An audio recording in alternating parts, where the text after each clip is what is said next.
Yan, magkikilaw tayo ngayon ng dilis. Yan o, dilis. Yan, mga sahog niya. Lamansi. Siling pula, sibuyas, bawang, luya. Yan.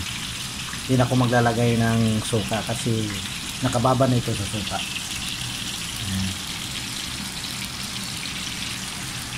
Tanggalan natin ng tinik.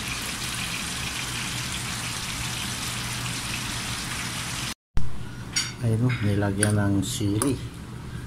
Yan.